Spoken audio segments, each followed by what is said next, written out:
Selamat datang di AtaCast. Here we take your interests and curiosities to make them into helpful yet interesting podcast. Setiap episode kami mendatangkan narasumber-narasumber yang menarik untuk berbincang santai dan tentunya membahas topik pilihan kalian. So, stay tuned and listen. Hai Atalians, welcome back to AtaCast, Atalia Podcast. Balik lagi sama gue Laura. Dan gue Joan di episode keempat. Oke Jo, nah kan kita udah mulai 4 bulan ya kayak jadi anak SMA, anak SMA.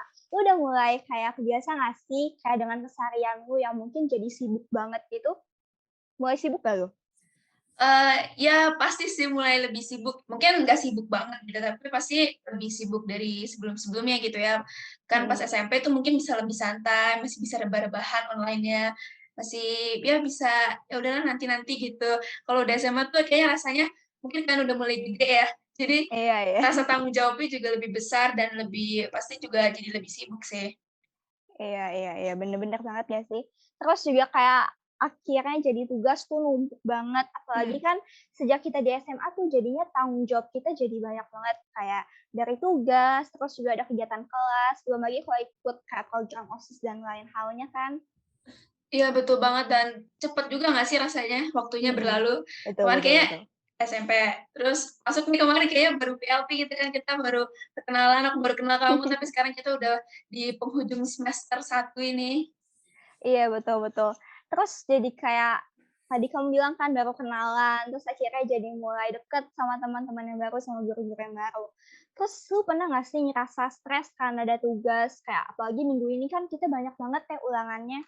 Iya, pasti sih pernah dan sering kayaknya bisa bilang sering ya. Karena mungkin bukan dari tugas doang gitu, dari kayak misalkan kita harus ngapain atau mungkin karena stres tugas tuh jadinya mau ngapa-ngapain tuh jadinya gue lebih capek nggak sih? Yang kayak, aduh kayak jadi males ngelakuin ini, terus atau karena udah kepikiran duluan ngerjain tugas itu jadi kayak nggak termotivasi gitu kan, jadi nggak maksimal. Nah kalau sendiri gimana? Lo suka stres nggak sih sama tugas-tugas atau keseharian selama jadi anak SMA ini? Sering stres sih, kayak tugas rasanya nggak pernah berhenti, belum lagi juga di rumah gue ada kewajiban yang gue mesti jalanin. Jadinya kadang kayak, aduh kok hidup gue gini banget ya, masalahnya nggak habis-habis gitu kan. Tapi kita harus hati-hati loh, karena tuh stres yang berlebihan ya, yang gue baca tuh gak baik buat kesehatan kita. Emang sih stres yang kayaknya berlebihan tuh bisa ngasih tekanan yang banget gitu sama kita. Tapi omong-omong ya Jo, lu tahu nggak sih bedanya stres sama depresi itu apa? Pokoknya yang gue tahu itu ada 2 hal yang berbeda. Tapi untuk kayak tahu dalam-dalamnya ya, yang beda tuh ini gitu, detailnya akar-akarnya justru gue nggak gitu tahu sih, belum gitu paham gitu.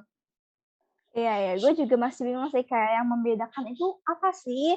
Nah, hari ini kita udah kedatangan special guest loh, Jo, yang bakal nerangin kita lebih lanjut mengenai stress versus depression. Let's welcome Bu Dina. Hai Ibu.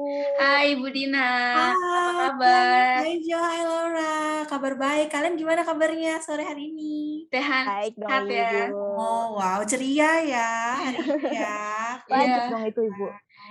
Nah, mungkin ada yang sebenarnya sih kalau teman-teman Atalia udah kenal ya, Bu Dina ini itu adalah salah satu konselor di SMA Atalia. Jadi kalau misalnya teman-teman yang pengen curhat, masalah jurusan, masalah tugas, bisa langsung ke Bu Dina. Betul sekali. Thank you loh Jo. Nah, jadi nih Bu Dina, jadi kita untuk Bu Dina di episode kali ini karena kita mau ngebahas satu topik yaitu tentang stres dan depresi gitu. Kita pengen diskusi bareng, kita pengen tanya-tanya lebih dalam tentang hal ini. Mungkin bisa aku mulai dari satu pertanyaan ya, karena kita penasaran nih.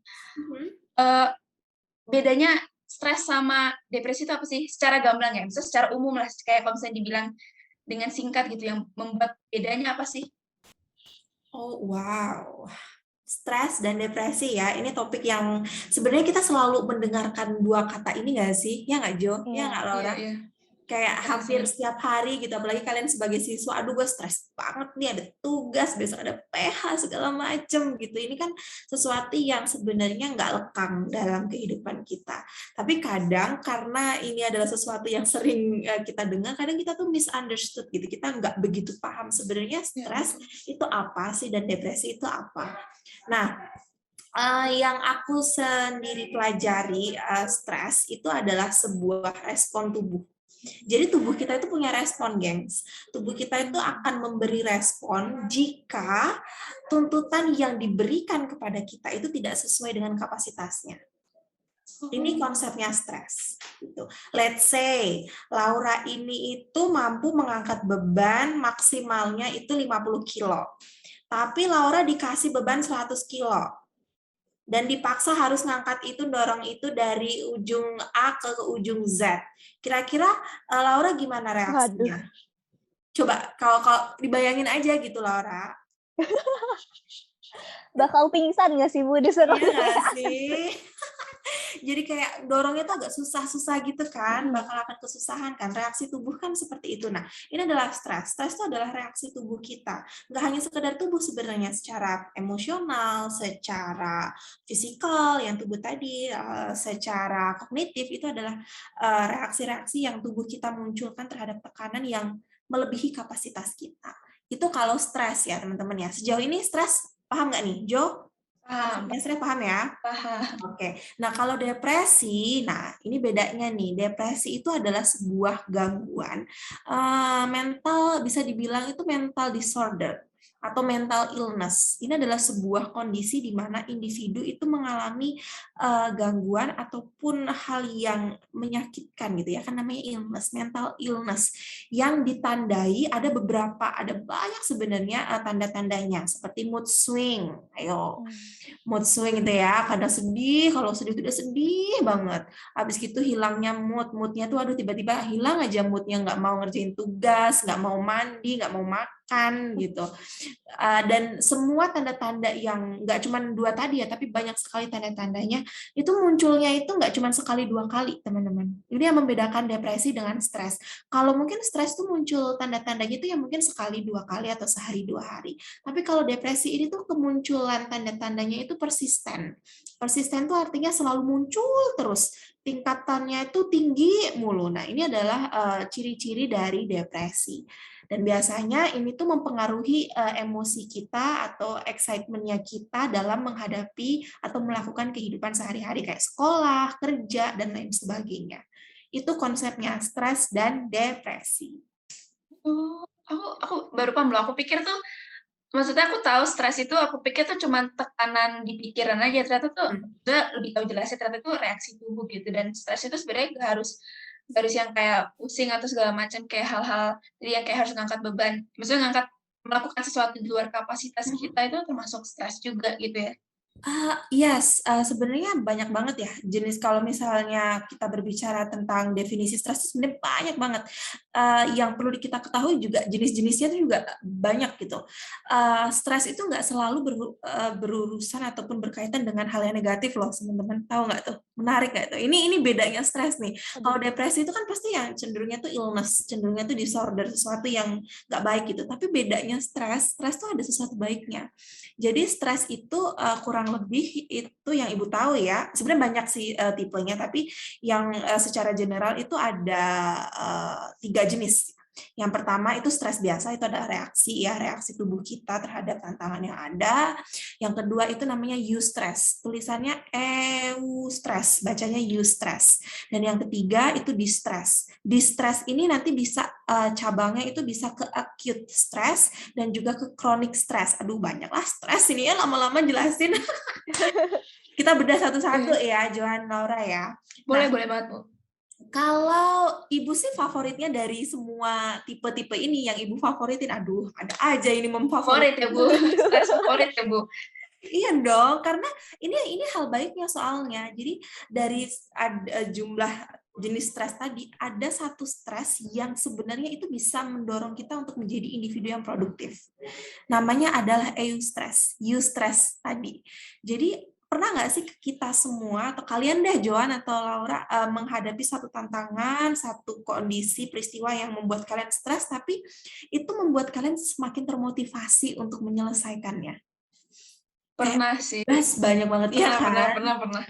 Dikasih tugas tuh bombardir, wah tugas PH, praktek semuanya, lebih ke lomba sih kalau dulu ya, apalagi dulu pas lebih kecil tuh lebih kompetitif kan, jadi kayak lebih bagus nih gitu. Jadi tuh kan kalau lomba itu kan tantangannya banyak, kompetitornya banyak, aduh gue harus memberikan yang terbaik nih, ya nggak sih? Iya. Laura pernah juga ngalamin itu nggak? Iya sih Bu, aku lebih kayak kalau misal udah dapat satu tantangan nih, rasanya berat banget, tapi aku bisa accomplish itu, dan kayak aku makin jadi kayak semakin tertantang gitu untuk yang lebih daripada itu. Nah, itu bagus banget. Itu adalah tanda dari eustress. Stres itu bukan sesuatu yang negatif loh. Kadang ternyata stres itu juga bisa membuat kita menjadi sosok yang lebih produktif. Sosok yang mungkin jauh lebih memandang satu keadaan itu sebagai sesuatu yang challenging dan bisa membantu kita untuk menampilkan versi terbaik diri kita. Itu eustress, teman-teman. Dan alangkah baiknya kita meningkatkan eustress kita ini supaya kita jadi lebih kayak, oke, tantangannya apa sih nih? Kasih ke gue makan semuanya. Iya nggak sih? Iya, betul. Betul. Gitu kan yang diharapkannya kan kayak gitu. Itu eustress. Nah, berbeda dengan eustress, ini beda nih ya, antara kutub utara, kutub selatan nih. Distress itu kebalikannya. Kalau distress itu adalah kondisi stres yang sudah benar-benar parah, di mana seseorang kondisinya itu nggak hanya mempengaruhi secara fisik, tapi juga secara kognitif, dan secara emosional, spiritual, dan semua aspek kehidupannya. Ada dua tadi, acute stress dan chronic stress. Kalau acute stress itu biasanya episodik gitu. Biasanya ada jangka waktunya. Dia parah banget nih, tapi cuma dalam waktu mungkin seminggu, 2 minggu. Atau sehari 2 hari, acute stress itu ciri-cirinya itu. Tapi kalau chronic stress, dia itu hampir ciri-cirinya itu hampir sama dengan yang namanya depresi. Dia benar-benar kronis banget, namanya juga kronik ya, benar-benar kronis banget kondisinya. Nah, biasanya orang-orang yang kayak gini nih, orang-orang yang perlu kita tolong, yang perlu kita support, teman-teman. Itulah bedanya ya, eustress dan distress. Nah, aku sih di sini berharap semua netizen-netizen yang menyaksikan YouTube ini, kita kayaknya harus mengembangkan yang mana, Laura, Joan? Eustress tuh. Eustress. It's okay to be stressed, asalkan stresnya eustress kan. Jadi kita kayak produktif. Gitu, guys. Nah, Ibu, tadi kan udah lebih banyak ya perbedaan antara stres, apalagi sampai ada yang tadi level-levelnya tuh dibagi-bagi gitu ya, Bu. Nah, sebenarnya perbedaannya signifikannya banget itu apa, Bu? Yang sangat tuh. Stres dan depresi? Iya. Perbedaan stres dan depresi itu yang kalau paling signifikan itu bisa dari durasi ya. Durasi. Orang yang stres itu cenderungnya durasinya itu jauh lebih singkat. Karena biasanya itu dipengaruhi oleh life events yang saat itu juga terjadi. Gitu. Tapi kalau depresi ini adalah kumpulan peristiwa yang ditumpuk, jadilah gunung masalah meledak. Itu depresi. Itu biasanya yang paling kelihatan tuh di situ, dari peristiwa terjadinya, waktunya ya. Terus bisa juga dari simptomnya ataupun tanda-tanda yang dimunculkan oleh orang yang mengalami stres dan orang yang mengalami depresi. Biasanya orang yang mengalami depresi itu orang-orang yang gimana ya, kecenderungannya itu mereka pinter-pinter gitu. Pinter untuk menutupi bahwa dia tuh lagi depresi. Jadi kita tuh kadang nggak ngerti bahwa ternyata tuh, oh dia setahu gue dia ceria, kok dia ternyata depresi ya. Nah, kayak nggak ngeh gitu ya. Iya, nggak ngeh gitu. Karena orang-orang yang depresi itu cenderungnya orang-orang yang kelihatan baik-baik aja. Cenderungnya ya, mayoritas tuh juga kayak gitu. Orang-orang yang memang cenderung kayak fine. Jadi kita untuk secara kasat mata nih melihat orang yang depresi itu kadang susah banget gitu. Kalau orang yang stres tuh langsung ketahuan, mukanya kayak cemberut gitu ya. Ada gamut biasanya ya. udahan. Terdeteksi kan gitu. Nah, itu sih kalau yang secara signifikan. Kalau misalnya dia kayak hari ini stres, besoknya stres, lusanya stres, itu masuknya gimana tuh, Bu? Jadi kayak gimana stres gitu. Kita bedah dulu apa yang membuat dia stres. Nah, ini juga termasuk dalam perbedaan yang signifikan tadi. penyebab dari stres dan depresi itu cenderung berbeda.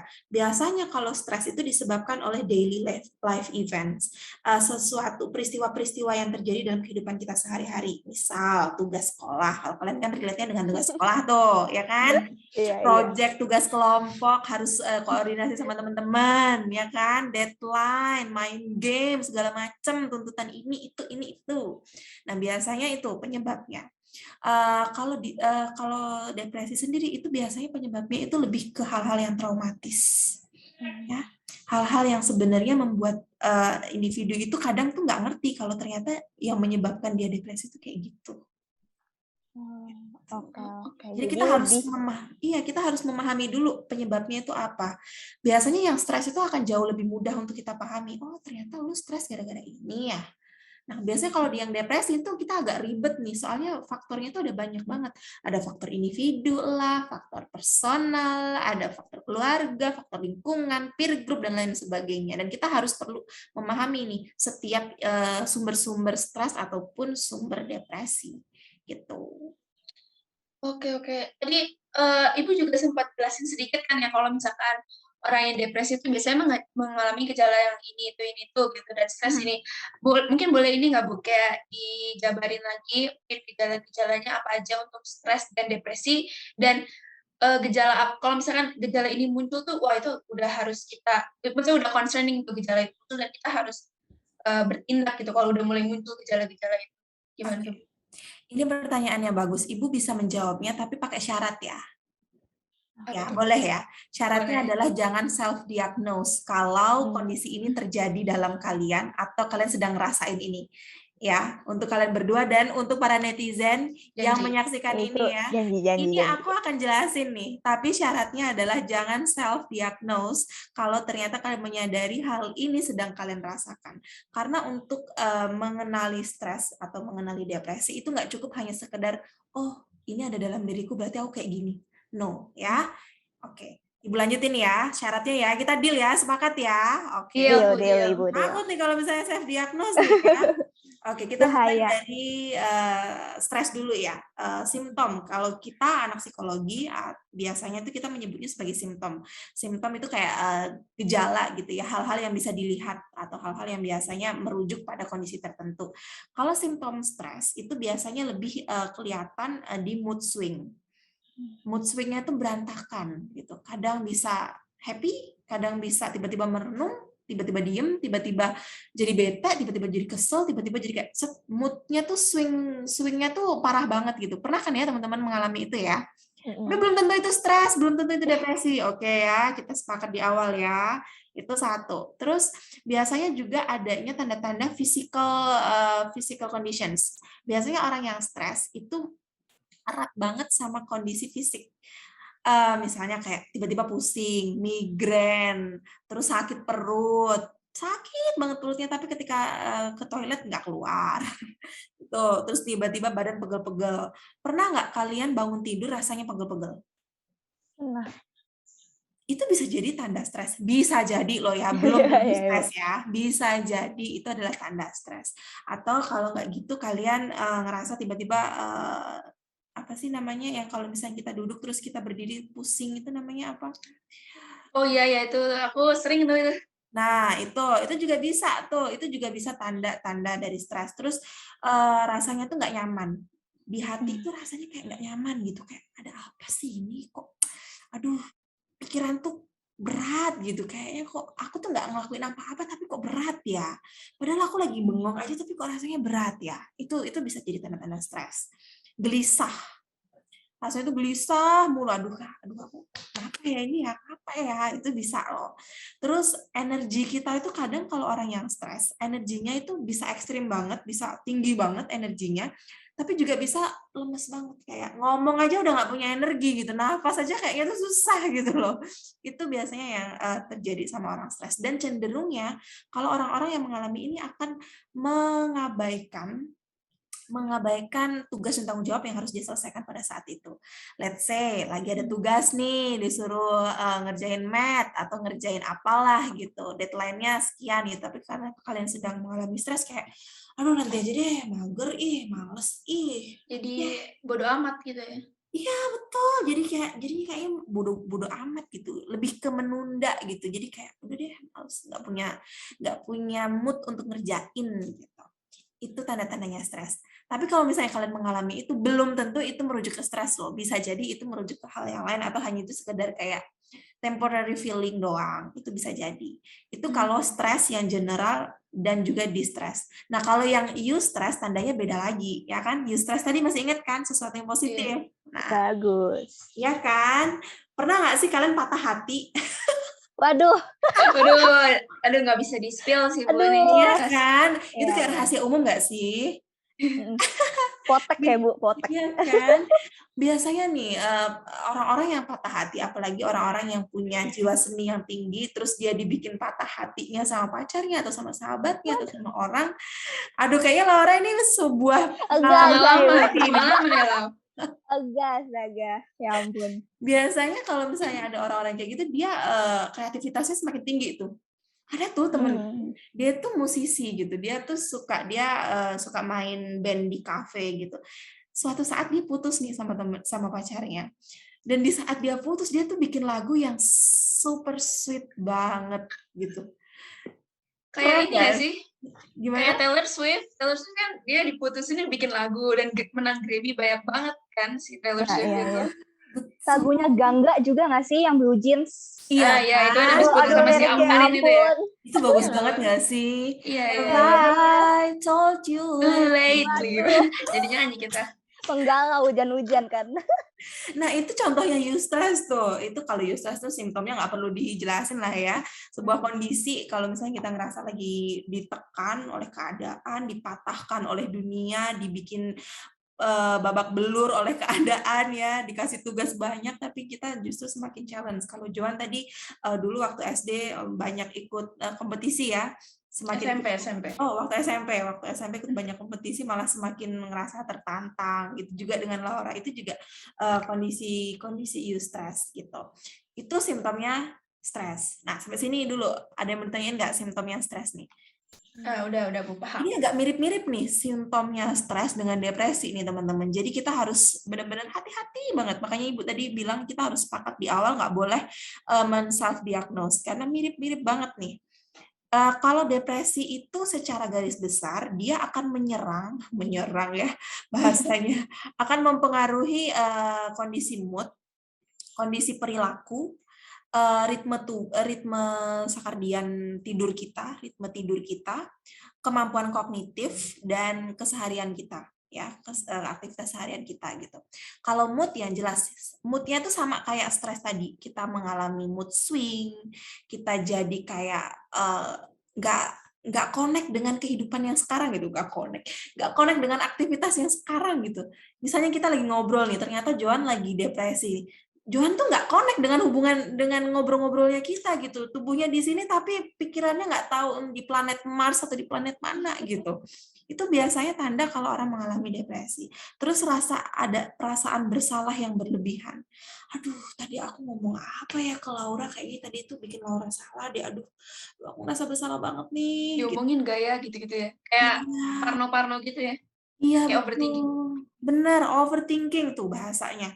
Overthinking kayak aduh aku salah nggak ya? Iya aku bener nggak ya? Iya aduh gimana ya? Gitulah ya. Terus ngerasa nggak berdaya, hopelessness, ngerasa kayak aduh kayaknya aku nggak bisa deh. Udahlah nggak usah dilakuin deh. Aduh aku nggak mampu. Udah yang lain aja deh, kalau orang lain bisa kenapa harus aku sih? Udah aku nggak mampu. Nah, itu juga awas lah ya, itu tanda-tanda loh. Tapi ingat kalau misalnya ngalami itu belum tentu depresi ya.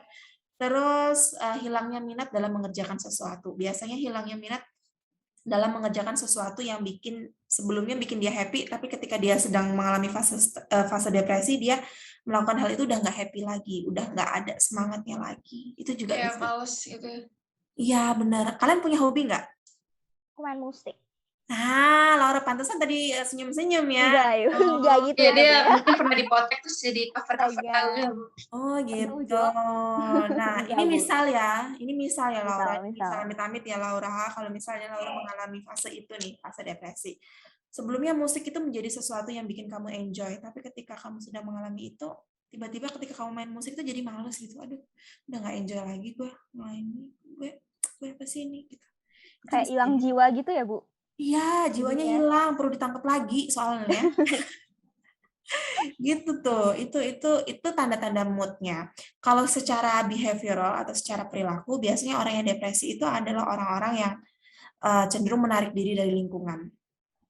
Ya, nggak mau bersosialisasi. Terus dia itu jadi, ini yang paling sering terjadi sama, ini yang beberapa sering aku temuin di teman-temanku dan di pasienku adalah dia ketika diperhadapkan atau disuruh berjemur atau kena matahari atau kena cahaya, itu dia pasti langsung kayak agak silau gitu. Dia jadi sensitif dengan cahaya. Biasanya tuh orang-orangnya kayak gitu. Terus dia juga suka nangis. Kalau nangis tuh kadang tuh tiba-tiba aja. Lagi ngobrol gini tiba-tiba air mata mengalir deras bagaikan hujan di hari ini gitu ya. Itu biasanya tuh kayak gitu.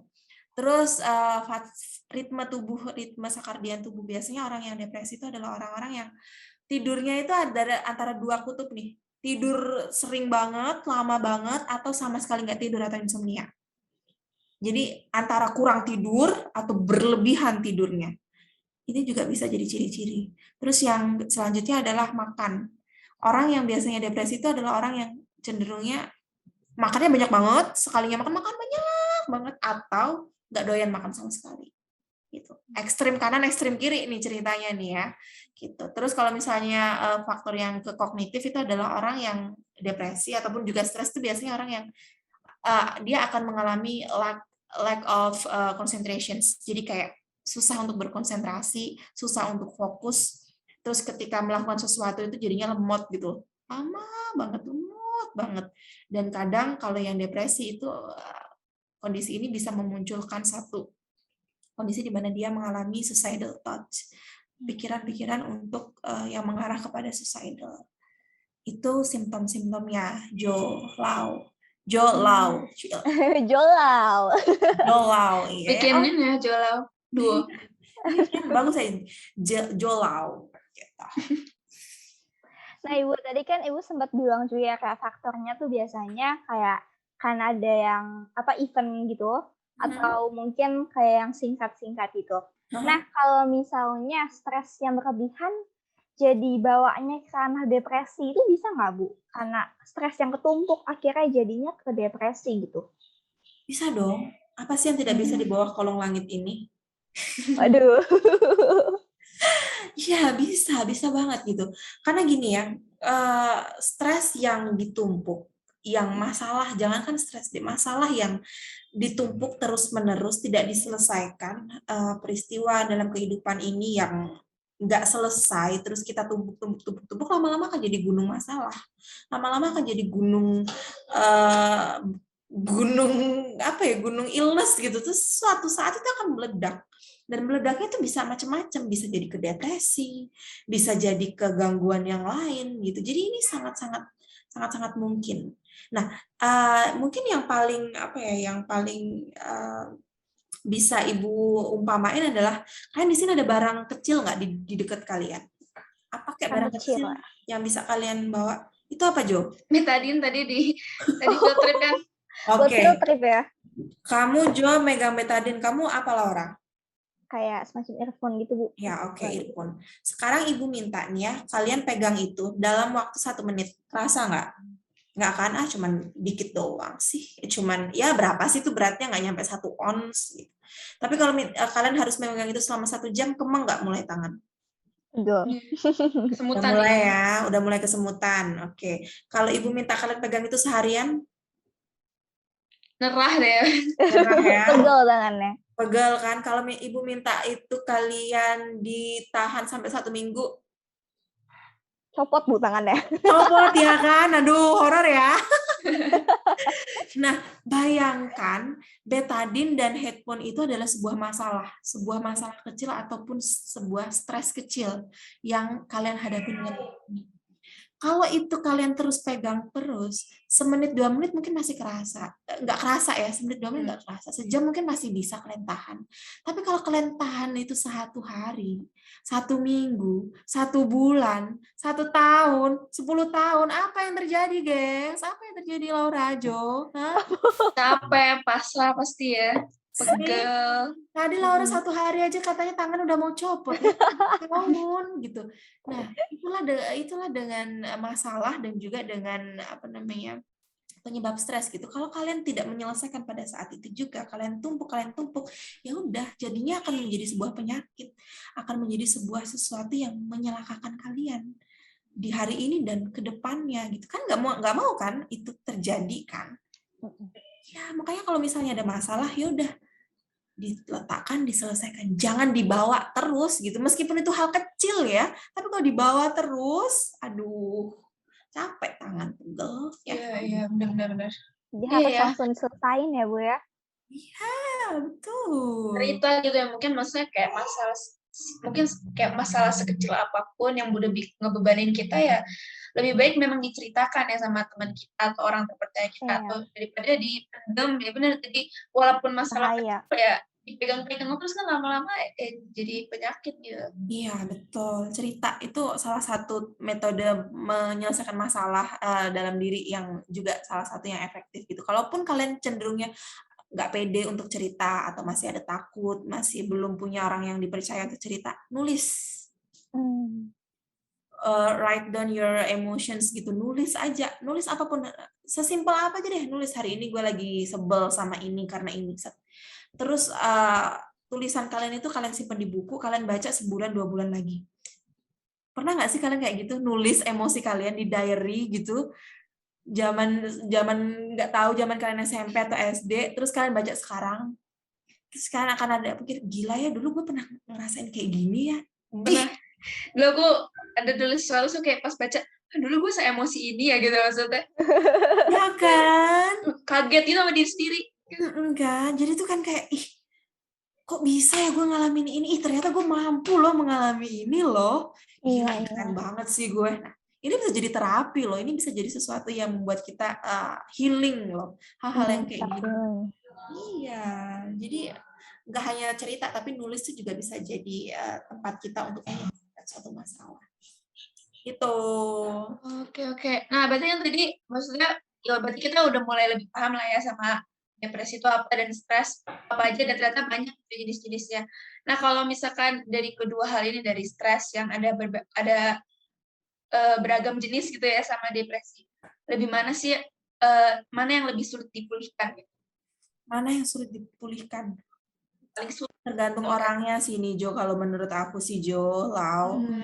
Karena sekecil apapun masalahnya, kalau seseorang itu belum punya kesadaran bahwa itu ada suatu masalah, mau kita kasih psikolog, konselor, psikiater, pendeta, atau siapapun orangnya, kalau dia belum sadar ini harus disembuhkan, susah. Susah. Tapi bedanya kalau itu sudah ada keresahan dari dalam diri, gue mau sembuh, gue mau bisa, gue mau hidup lagi, semua bisa. Tapi kalau kita mau berbicara tentang derajat kesusahannya atau derajat keparahannya antara stres atau depresi, ya Ibu harus jujur nih mengatakan bahwa depresi itu yang paling susah. Depresi itu sebenarnya masih ada cabang-cabangnya lagi loh, Jo, Lau. Masih ada lagi. Nah, biasanya kalau iya masih banyak. Depresi itu ada tiga derajat ya. Depresi ringan, depresi sedang, depresi tinggi. Biasanya depresi tinggi nih yang paling susah, Susilowati ya, susah banget untuk disembuhkan. Biasanya kalau orang-orang yang mengalami depresi tingkat tinggi itu yang disembuhkan atau yang dikasih treatment itu nggak cuma dirinya, tapi juga orang-orang yang di sekitarnya, peer group-nya, caregiver-nya, orang tuanya, sahabatnya, pasangannya, gitu. Nah, Ibu tadi kan sempat bilang ya, kalau kita tuh sebenarnya perlu banget kesadaran kayak, gue pengen keluar nih dari zona ini. Nah, gimana sih Bu kita supaya bisa identifikasi kalau misalnya kita ngalamin stres atau depresi itu? Kan Ibu tadi sempat bilang ya, jangan sampai self-diagnose, misalnya baca postingan di Instagram nih. Kamu stres kalau misalnya kamu makannya banyak atau apa. Kan gawat ya kalau gitu. Itu gimana, Bu? Nah, ini pertanyaan bagus banget. Itulah sebabnya kita penting untuk mengetahui dalam diri kita. Kita tuh siapa sih? Gitu. Kira-kira Joan sama Laura itu sudah mengenal diri kalian belum sih? Kalian sudah mengenal diri kalian belum sih? Kayak sebenarnya aku tuh kayak gimana sih? Kondisi yang bikin aku sedih itu kayak apa sih? kondisi yang bikin aku stres tuh kayak gimana sih? Itu penting banget untuk kita mengenali diri. Ketika kita sudah kenal sama diri kita, maka emosi yang muncul, tiba-tiba muncul nih, misalnya stres. Aduh, ini kok aneh nih ya, ini kenapa jadi pikirannya melalang buana nih, ada apa nih? Oh, ternyata ada tugas nih banyak. Oh, berarti ini stres. Gue harus ngapain nih dengan tugas banyak ini? Gue stres nih, gue nggak bisa nih kayak gini, kerjain. Biasa harus dipaksa. Kerjain, jangan sampai selesai dulu, 5 menit aja ngerjain. Ada satu penelitian ya, kalau misalnya kita stres dalam mengerjakan tugas, entah itu pekerjaan ataupun sekolah, ketika kita memaksakan diri untuk mengerjakan selama waktu 5 menit, maka tugas ataupun pekerjaan itu akan selesai pada saat itu juga. 67% orang akan menyelesaikannya saat itu juga. Ini membuktikan bahwa ketika kita willing to put ourselves untuk work harder, kita akan push our limit, kita akan bisa melawan semuanya ini. Gitu. Nah, kalau yang depresi, ketika kita ini kan kecenderungannya kapan sih kita merasa diri kita lagi nggak baik-baik aja gitu kan ya maksudnya ya. Nah, biasanya coba lihat deh, kalian udah ngerasa nyaman belum sama diri kalian sendiri? Kayak misalnya, kok aku kayaknya ada sesuatu masalah yang perlu aku ceritakan ya. Kok aku ada sesuatu beban dalam pundakku yang kayaknya aku nggak kuat deh. Coba cerita ke teman-teman kalian. Atau cerita ke konselor, cerita ke orang tua, itu penting loh. Orang tua itu juga penting. Cerita ke orang tua, cerita ke sahabat. Gitu. Jangan pernah malu untuk mencari pertolongan. Winnie the Pooh pernah dapat pertanyaan gini dari temannya. Kalian kenal Winnie the Pooh nggak? Nah, kenal kan ya? Nonton. Kenal ya, nonton ya kan? Ya. Winnie the Pooh itu pernah dapat pertanyaan gini dari temannya. What is the bravest thing that you ever ask? Atau kalimat apa yang pernah kamu, kalimat terberani apa yang pernah kamu tanyakan kepada orang lain? Dan dia jawabnya apa? Help. Help is the bravest things yang bisa kita sampaikan, yang bisa kita ucapkan kepada orang lain. Jika kita sedang merasa nggak baik-baik aja, cari bantuan. Gitu. Nggak harus ke profesional, ke teman-temannya juga bisa. Gitu. Ya, kita harus melihat tanda-tanda dalam diri kita. Kalau ternyata, aduh seminggu ini gue jam tidurnya berantakan banget, ini ada apa nih? Ini bukan gue banget, ini gue biasanya tidur jam 10, ini kenapa? Ini seminggu ini jam 2 baru tidur nih, aduh ini there is something wrong in me. Okay. I should talk to someone. Gitu ya. Jadi kita emang harus mengenali dalam diri kita, mana yang kira-kira baru, mana yang kira-kira ini gue banget atau yang nggak gue banget gitu. Paham nggak sampai sini teman-teman? Paham.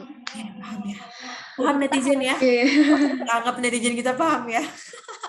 Oh ya Bu, aku mau tanya nih mungkin sebelum ke diskusi berikutnya. Tadi kan Ibu beberapa kali sempat mention tentang insomnia gitu ya. Orang yang mengalami stres yang berat gitu atau depresi itu biasanya jam tidurnya tuh nggak bagus gitu atau nggak kayak berantakan kan jadinya. Nah, insomnia itu apakah kalau misalkan dia udah nggak ngapa-ngapain, misalkan dia udah berusaha tidur dan dia nggak bisa tidur nih, atau insomnia itu bisa termasuk juga kalau misalkan kita pengen tidur tapi kita nggak mau tidur jadinya kita main handphone gitu. Nah itu bisa termasuk insomnia atau itu cuma ngeles aja gitu? Kalau yang terakhir itu ngeles doang sih kayaknya.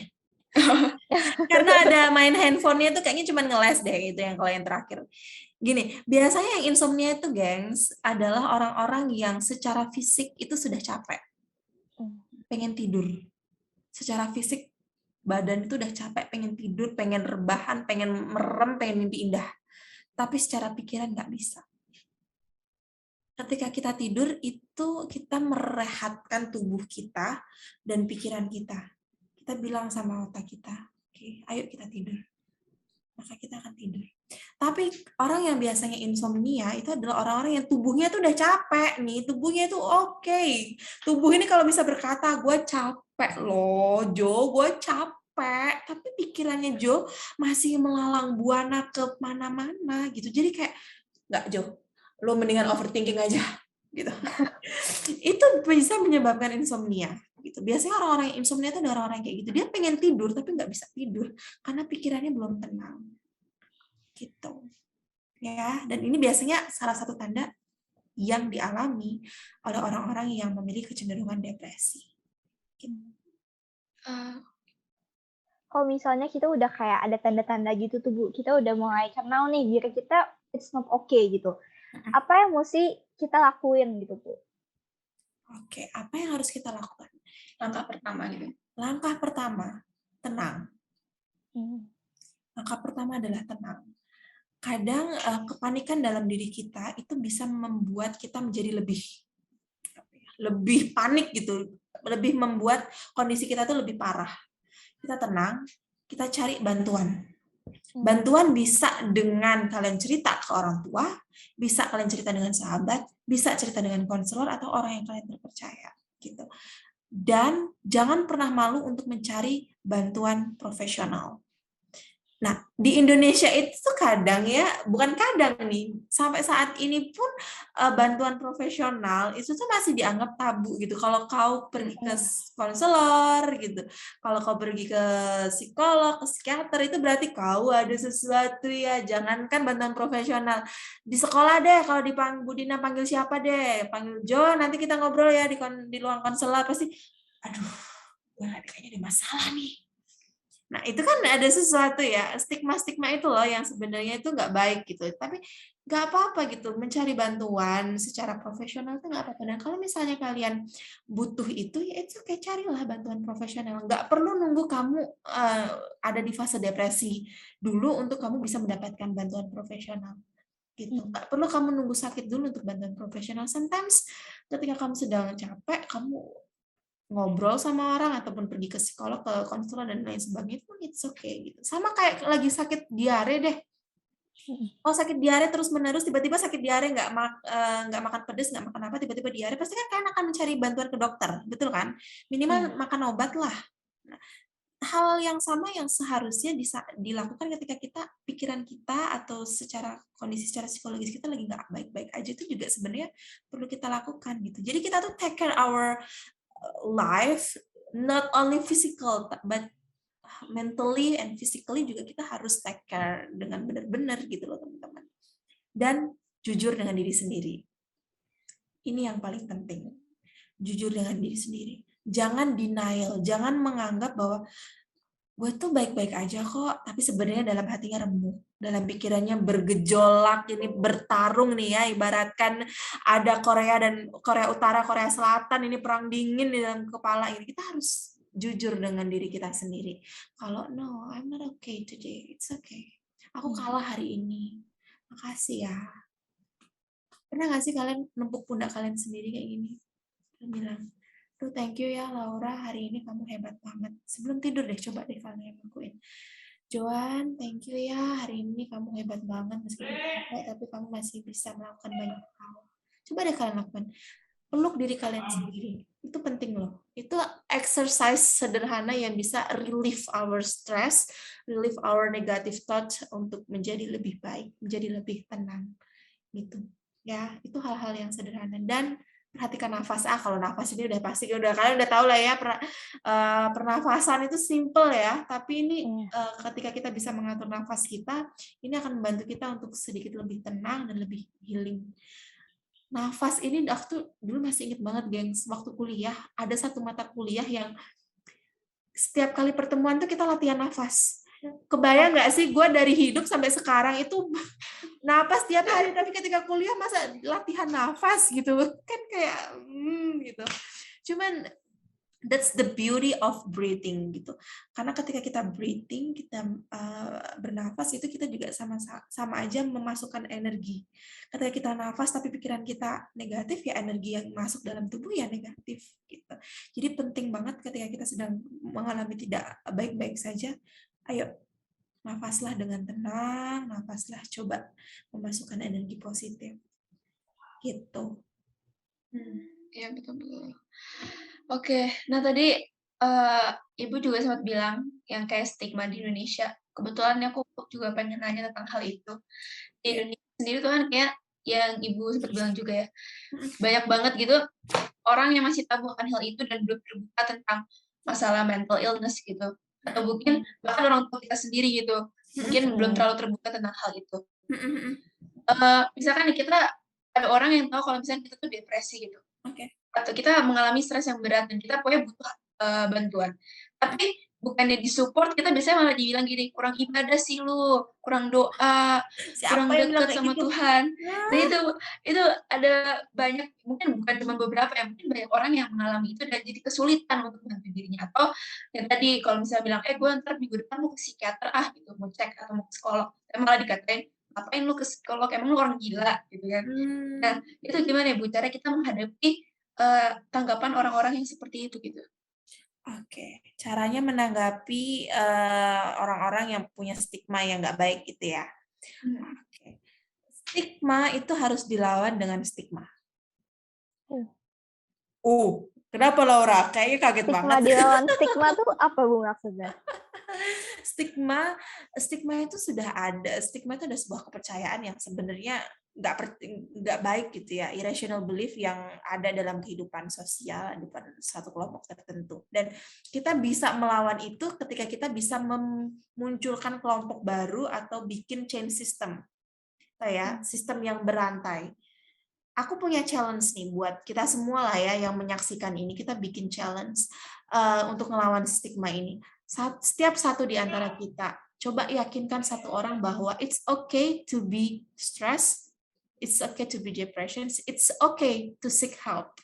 Kita kasih penjelasan ke orang. Satu aja deh, kita make sure satu teman kita itu bisa percaya bahwa stigma-stigma ini tuh nggak bener. Nggak apa-apa kok cari bantuan, nggak apa-apa kok kita mengalami stres, nggak apa-apa kok kita mengalami depresi, bukan berarti kamu kurang ibadah, kurang dekat sama Tuhan, kurang bersyukur, kurang segala macam. No, simply kamu punya masalah, kamu punya emosi. Coba kita pastikan satu teman kita aman. Ketika kita sudah memegang satu teman kita ini akan memegang teman yang lain akan memegang teman yang lain lagi. Kita bikin rantaian berantai gitu. Nah, ketika kita sudah bikin rantaian, maka dari satu ini akan banyak. Dan kemudian secara perlahan, stigma-stigma yang buruk itu akan runtuh. Jadi memang harus dari diri kita sendiri, teman-teman. Kita harus meyakinkan diri kita. Kalau kita sudah yakin, kita ambil satu aja, teman. Nggak usah banyak-banyak, nggak usah kalian satu kelas kalian yakinkan. Cukup satu aja dulu. Kalian pegang satu teman kalian, ya. Satu temennya Laura atau satu temennya Joan gitu, pastikan dia tidak termakan stigma. Dan minta dia untuk meyakinkan temennya yang lain. Temen yang lain meyakinkan lagi, terus gitu aja. Dan maka stigma ini akan hilang pada masanya gitu, akan hilang dengan sendirinya gitu, bahwa orang yang depresi itu bukan berarti orang yang nggak bisa bersyukur, atau orang yang depresi itu bukan berarti orang yang nggak deket sama Tuhan, orang yang depresi itu bukan berarti orang yang kurang ibadah, no. Iya benar sih, itu benar. Cuman tuh sebenarnya yang kasihan ya nggak sih, kayak mungkin bahkan teman kita mungkin kita aja nggak tahu gitu. Beberapa orang tuh pengen gitu ya minta pertolongan melalui psikolog gitu ya untuk di-treat, dikasih obat segala macam supaya mereka bisa tenang juga, nggak kepikiran segala macam dan bisa hidupnya lebih sehat juga gitu kan. Tapi kadang tuh masalahnya suka di orang tua gitu kan. Ada orang tua yang mungkin primitif gitu ya akan hal ini, merasa bahwa kalau kamu percaya aja sama seorang ini, kamu tuh kurang ibadah. Akhirnya karena kita masih kecil ya mungkin ya, masih SMA atau masih SMP, jadi kita belum punya penghasilan sendiri, jadi ya kita nggak bisa berobat juga karena kan kita butuh uang dan segala macam. Dan itu sih sebenarnya yang sedih. Teman-teman kita mungkin di luar sana lagi pengen membutuhkan pertolongan, tapi mereka jadi stuck gitu ya karena orang yang dibutuhkan tuh malah ya menolak gitu, jadi mereka nggak bisa maju. Iya, benar. Apa yang kamu barusan omongin itu benar sih, Jo.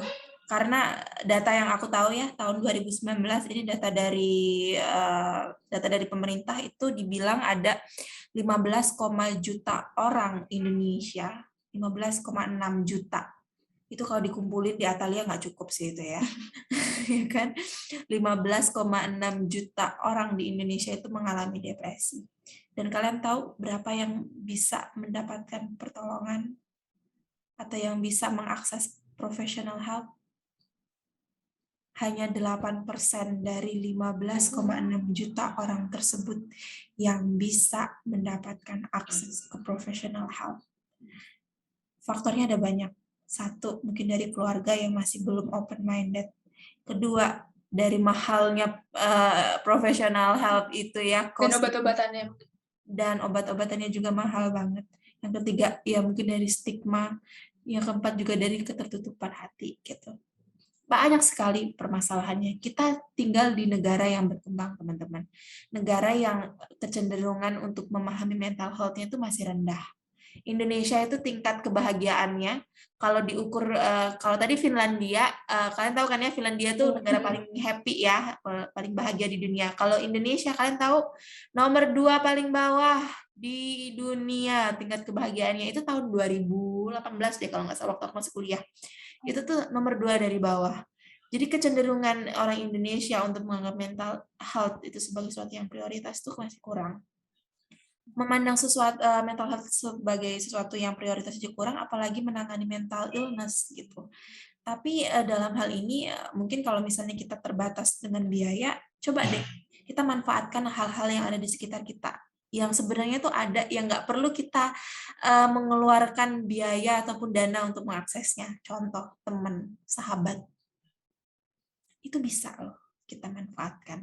Bukan manfaatkan ya, kita bisa manfaatkan dalam hal yang positif. Iya, betul. Thank you, Jo. Kita bisa bercerita, bertukar cerita dengan teman, bisa curhat dengan teman. Tapi hati-hati, ini Ibu mau sampai ini, hati-hati ketika kalian curhat atau dicurhatin sama teman. Jangan over support untuk ke teman kalian. Karena ketika kalian memberikan support yang terlalu berlebihan, jatuhnya nanti ke toxic positivity, saudara-saudara. Tahu nggak toxic positivity? Pernah dengar nggak? What is toxic positivity? Toxic positivity itu kayak gini.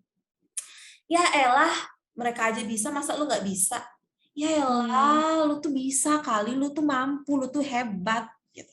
Itu termasuk toxic positivity loh. Untuk orang-orang yang bisa menerima itu sebagai support, dia akan memahami itu sebagai support.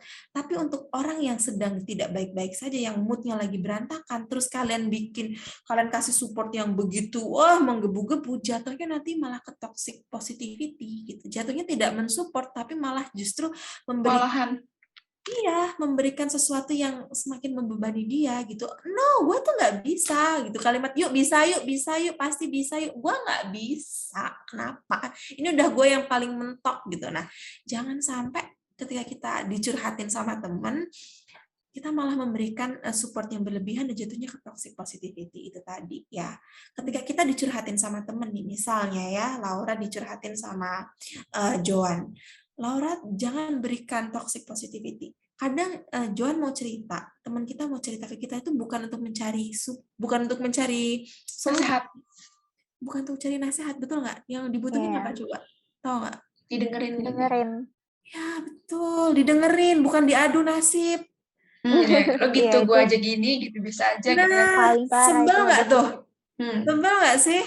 Kalau misalnya lagi curhat, lagi pengen cerita, malah kompetisi nasib. Adu nasib lah. Ini kita lagi olimpiade OSN atau gimana? Kan?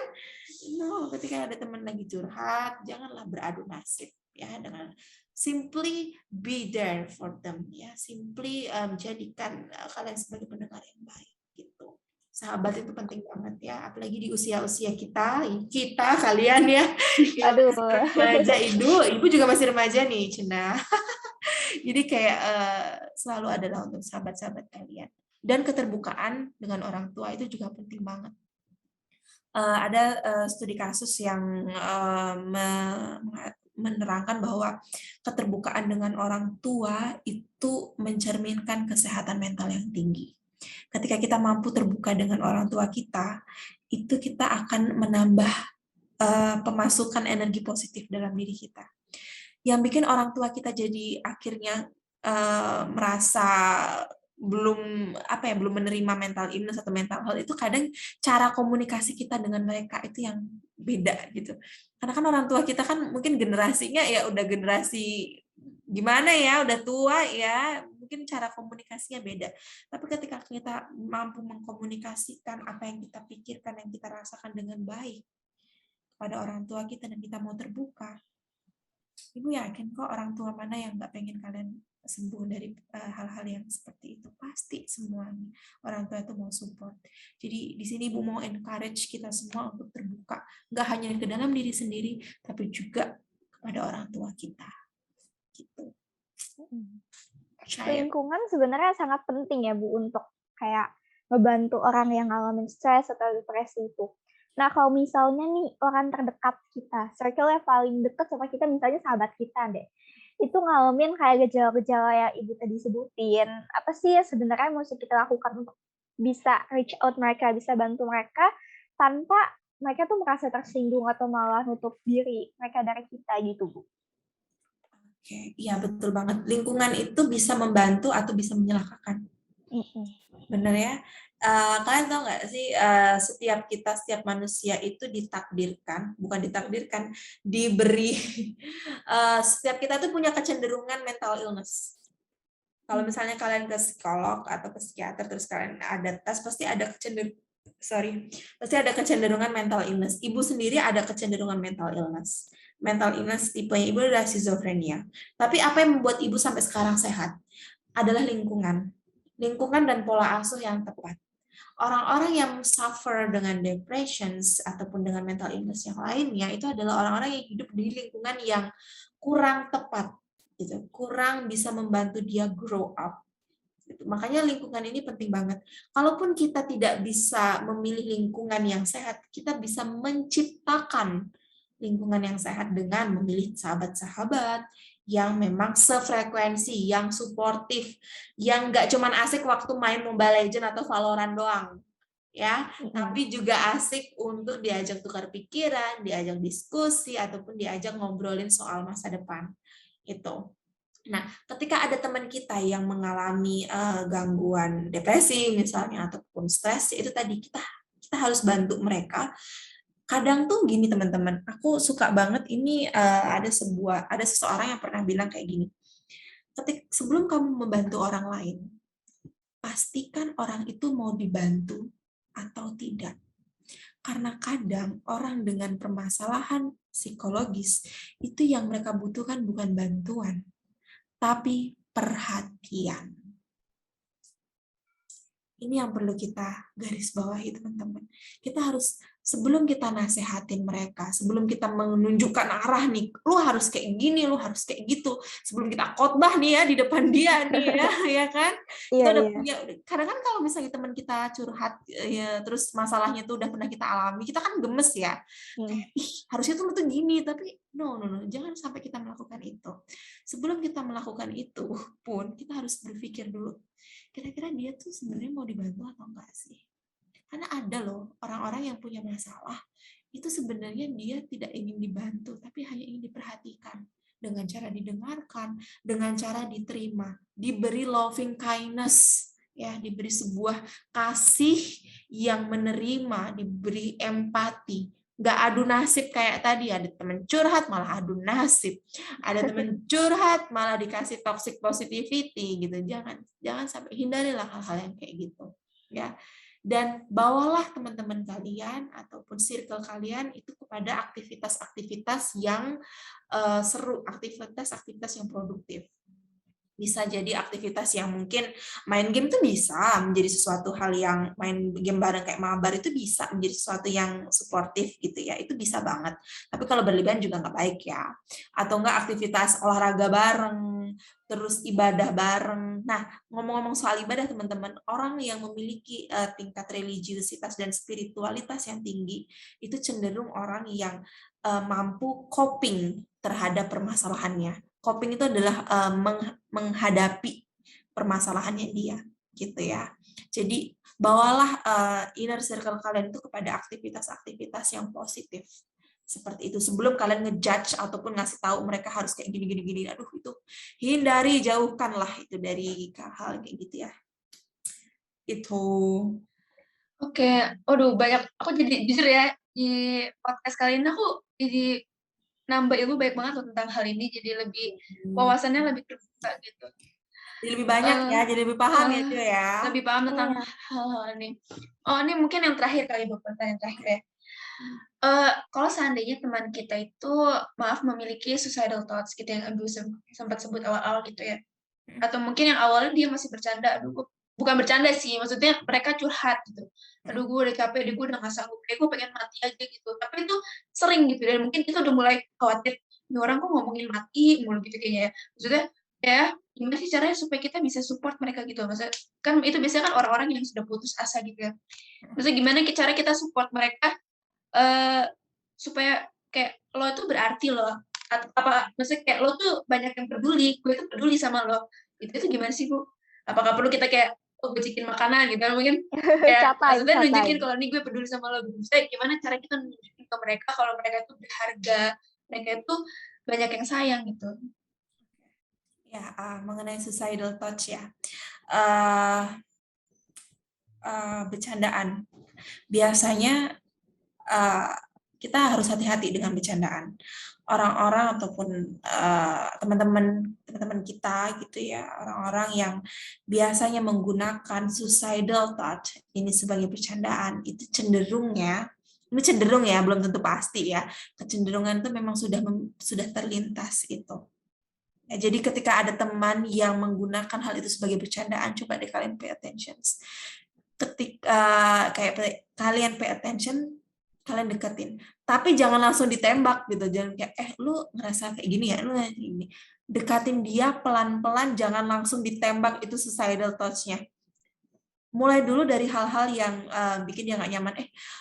Kalau misalnya kalian bingung untuk bertanya tentang hal-hal yang bikin dia nggak nyaman, coba dulu tanya, kalian ungkapin dulu perasaan kalian. Gue hari ini sebel deh sama pelajaran ini, tugas ini susah banget nih, menurut lu gimana? Ini menurut gue kayak gini. Jadi kalian dulu yang mancing, siapa tahu teman kalian itu terpancing, gitu kan? Siapa tahu.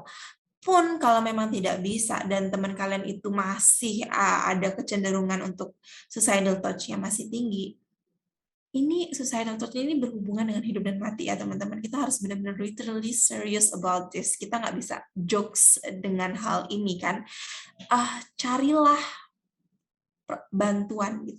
Ketika kalian sudah tidak mampu untuk menangani, atau ketika kalian sebagai seorang teman sudah tidak mampu lagi, merasa kalian nggak mampu untuk membantu teman kalian yang sedang suicidal thoughts ini, cobalah encourage dia untuk terbuka dengan keluarganya, dengan mama atau papa, atau minta dia, atau kalian dengerin dia dulu aja deh.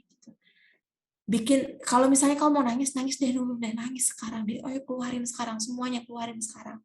Nanti ketika sudah reda, encourage dia untuk terbuka dengan orang tuanya, encourage dia untuk terbuka dengan dirinya.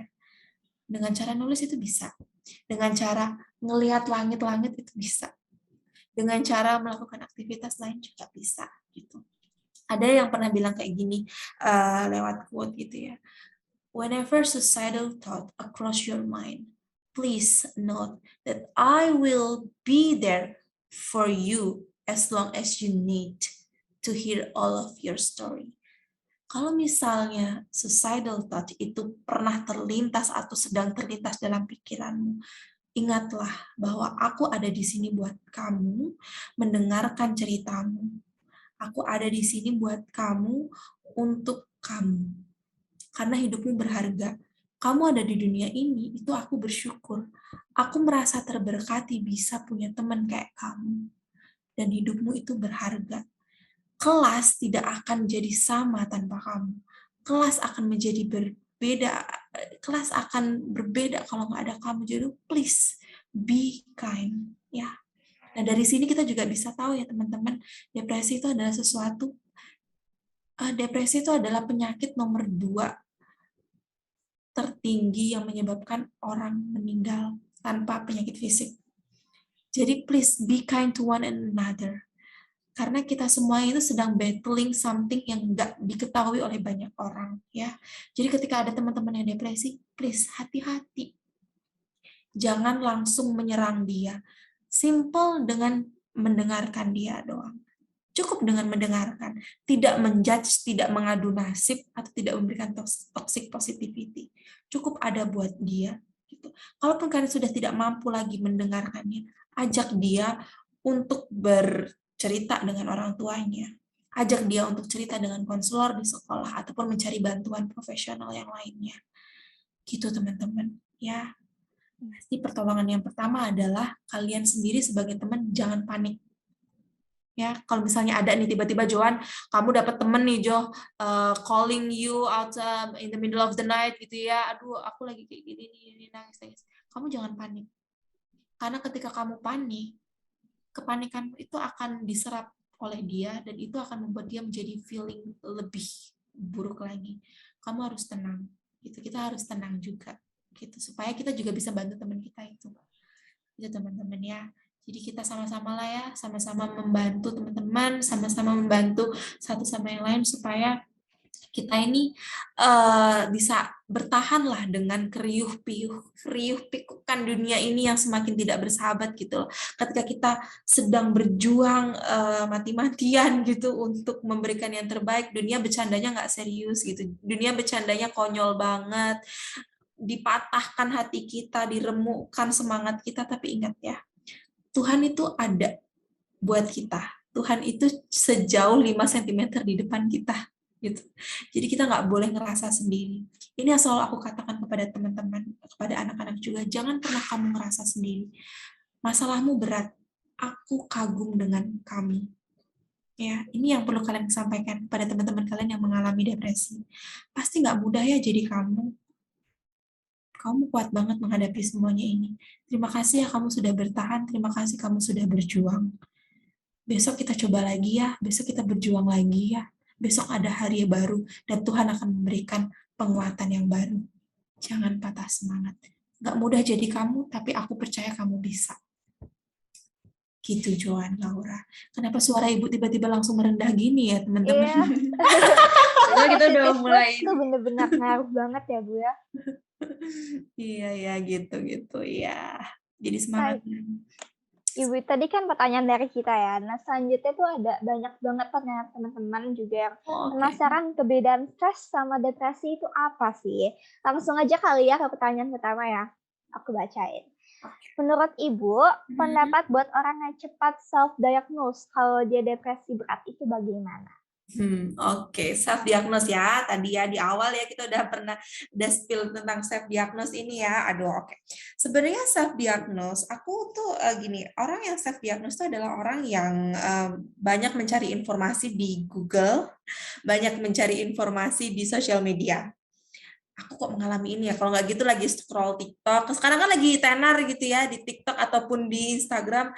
Kalau kamu merasakan hal ini berarti mental kamu sedang tidak baik-baik saja. Terus dikasih tahu lah itu. Terus biasanya videonya itu yang ada musik-musik melonya gitu kan.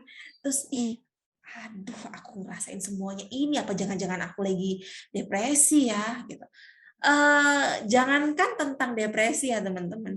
Kalau kalian lagi pusing, terus kalian cari simptom pusing itu, gejala pusing itu di Google, pasti ujung-ujungnya kalau nggak COVID, terus kalau nggak COVID nih ya, pasti ujungnya itu adalah kanker. Kalau nggak COVID, kanker, terus ujungnya itu kematian. Ya nggak sih? Pernah nggak sih kalian sakit kecil, sakit fisik apa, terus kalian cari di Google tuh ujungnya tuh kalau nggak COVID, kanker, tumor, ujungnya kematian. Udah gitu, ya kan? Itu yang sakit fisik gitu, apalagi yang sakit mental gitu loh. Jadi itu kan pasti kalau misalnya semakin kalian mencari itu di sosial media, itu parah banget damage-nya. Jadi better ya langsung kalau misalnya memang merasa ada yang salah daripada self-diagnose, mendingan langsung seek for professional help gitu ya. Yes, exactly. Kalaupun sebenarnya baik sih kalian mencari info ini di sosial media atau di internet, berarti kan ada usaha nih yang mau kalian lakukan dalam memahami diri. Berarti kan ini ada sesuatu yang positif ya, ada usaha. Tapi jangan sampai hasil yang kalian dapatkan dari pencarian kalian di sosial media, di internet itu define your mental health.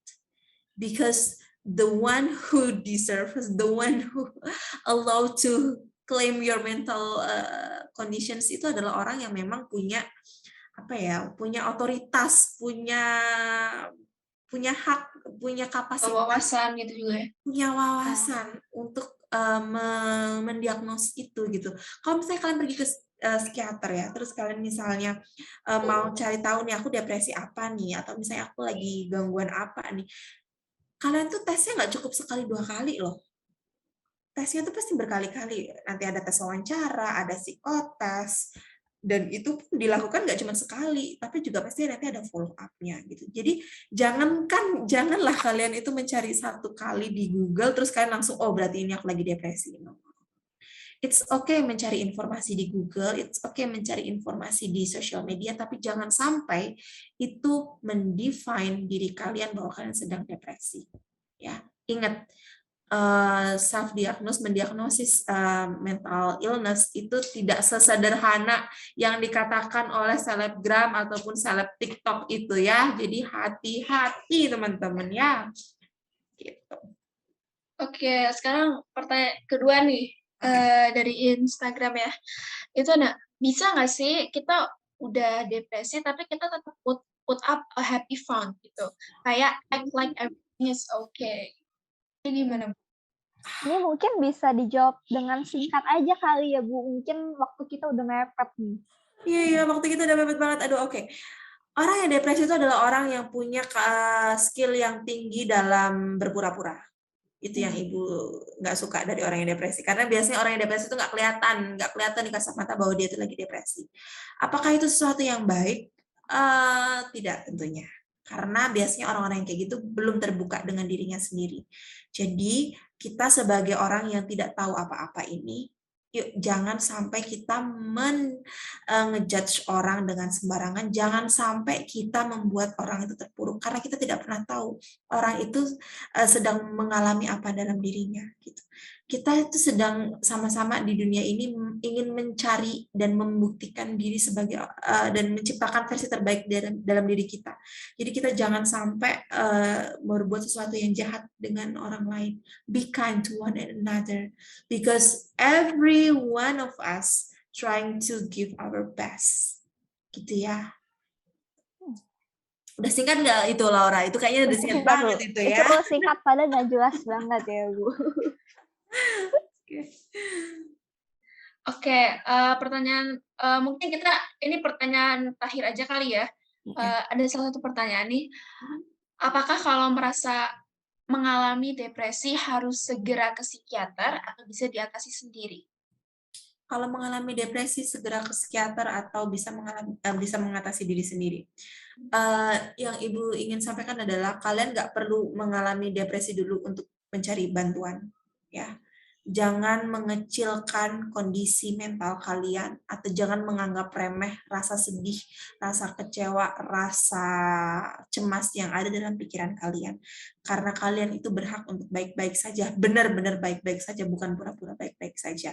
So, kapanpun kalian merasa butuh untuk mencari pertolongan, nggak harus ke psikiater, ke teman, ke konselor, ke psikolog, ke orang tua, ceritakanlah. Jangan nunggu sampai depresi dulu. Kalau bisa diselesaikan sekarang, selesaikan sekarang. Jangan nunggu itu sampai depresi dulu, ya. Karena, gengs, you have no idea. The depressions people itu adalah orang yang benar-benar begitu suffering. Mereka untuk nafas aja tuh kadang susah loh, ya. Untuk orang-orang yang depresi itu orang yang nafas aja itu susah, kena cahaya aja dia tuh kayak aduh langsung sensitif gitu, apalagi untuk melakukan aktivitas-aktivitas yang lainnya. Ya, please be brave to seek help, gitu ya. Cukuplah beranilah untuk mencari bantuan. Nggak harus ke professional help, tapi beranilah untuk cerita ke orang tua, ke sahabat ataupun ke konselor, gitu ya. Oke, ya makasih ya Bu Dina. Jadi teman-teman tadi yang udah nanya di Instagram, maaf kita nggak bisa jawabin semua karena durasi. Iya. Semoga jawabannya sudah membantu kalian ya atas rasa penasaran kalian. Nah, sekarang kita akan masuk ke sesi berikutnya, itu adalah sesi Manfest atau sesi Mention Confess. Ini jadi sesi di mana teman-teman bisa kayak mengutarakan sesuatu secara anonim ataupun ya terserah mau naruh inisial nama kalian ke seseorang melalui podcast ini. Jadi silakan Nau dibacain Nau. Oke, yang pertama nih. Hai kamu, udah lama banget nih kita nggak ketemuan. Ayo kapan-kapan kita ngobrol bareng lagi yuk sambil makan di Pig Hunter dari CV. Waduh. CV siapa tuh CV? Diajak apa makan tuh. CV? Ayo, seru banget nih. Aduh.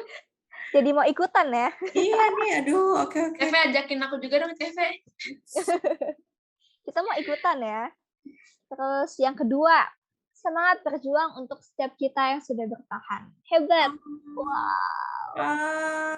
Semangat teman-teman. So sweet banget sih. Nah, yang ketiga ini nggak kalah sweetnya. Ada pantun. Special nih buat host katanya sama narasumber katanya. Ada pantun. Oke, cakep. Yuk. Oke. Pantunnya itu kolak pisang tahu Sumedang. Cakep. Kalau jarak membentang, cintaku tak hilang.